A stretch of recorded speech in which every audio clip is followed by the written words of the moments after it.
रोमकारांक पत्र ओवेसोर 3 वळी 1 ते 20. म्हणटोच जुदेव जावन ओगळो आदाव कसलो, ओसुनोत करून उपेग कसलो. खूब सगळ्या वाटांनी पयले सुवातेर देवान आपलो संदेश तांचे स्वाधीन केलो. तांचे भितरलीं थोडीं जाणां अविश्वासी जालीं जाल्यार कितें जालें? तीं अविश्वासी जालीं म्हणून देवाचें विश्वासीपण भोंगतलें कितें? ना की ना. सगळीं मनशां फोटकिरीं जाल्यारूय देव सोतेवंत जावंकूच जाय. तर पवित्र पुस्तकार अशें बरयल्लें आसा, म्हजेर फॉर्मोण मारताय तेन्ना तुजें फॉर्मोण नितीचें. म्हजी जोडती करताय तेन्ना चुकी विरेत तुजी जोडती. पूण जर जितलीं आमी अनितीवंत जाता तितलो अदीक देव ताचे दयाळेन नितीवंत म्हूण दोखोल जाता. तर आमी कितें म्हणचें? मनशाचे चालते भाशेन विचारता.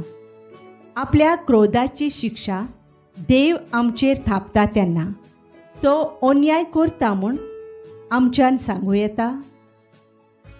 ना की ना. देव जर अनीत करता, कसो म्हूण तो संवसाराचो मनसुबेदार जातलो? जर हांव फोटकिरो देखून देव सत्यवंत म्हूण अदिकूच दोखोल जाता आनी अशी ताची महिमा वाडटा. मनसुबेन हांव गुन्यांवकार म्हूण कसो उतरतलो? अशें जाल्लें तर बरें कितें उत्पन्न जावचे खातीर कित्याक वायट करचें न्हय? अशेंच हांव शिकयतां म्हूण सांगून म्हजेर कांय जाणां बोगलांडां शिंपडायतात. असल्या मनशांक गुन्यांव आसा म्हूण सांगल्यार अनीत ना. कोणूच प्रमाणीक न्हय. म्हणटोच कितें? विदेशांचे परस जुदेवांची परिस्थिती अदीक बरी? केन्नाच ना.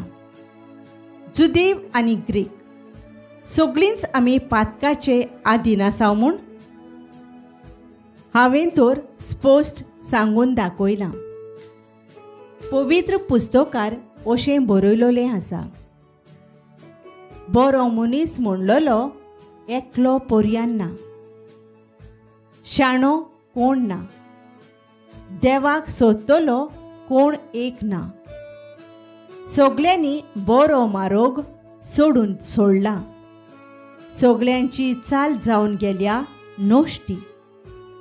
बरो मनीस म्हणलोलो नाच ना, एकलो पर्यान ना. उक्त्या फोंडा सारको तांचो गळो, तांचे जिबेर फकत घातकी उतरां. ओंटांतल्यान गळटा फुरश्याचें वीख, तांचें तोंड शिरापांनी आनी कोडसाणीन भरलां. निरोपराधी रगत विक्रावंक तांचे पांय सुडसुडीत धांवतात. वेता थंयसर फकत देसवाट आनी निसणटोण. शांतीच्या मार्गाची तांकां खबरूच ना. तांच्या दोळ्यां मुखार देवाची भिरांत म्हणल्यार नाच. आपल्या कर्तुबांक कोणेंच कसलींच निभां दिवंक जायना जावंक आनी सगळ्या मनशांनी देवाचे मनसुबेचो निर्णय घेवचे खातीर समूर्त सांगता तितलेंय समूर्तीचे आधीन आसात तांकांच लागू जाता म्हूण आमी जाणो.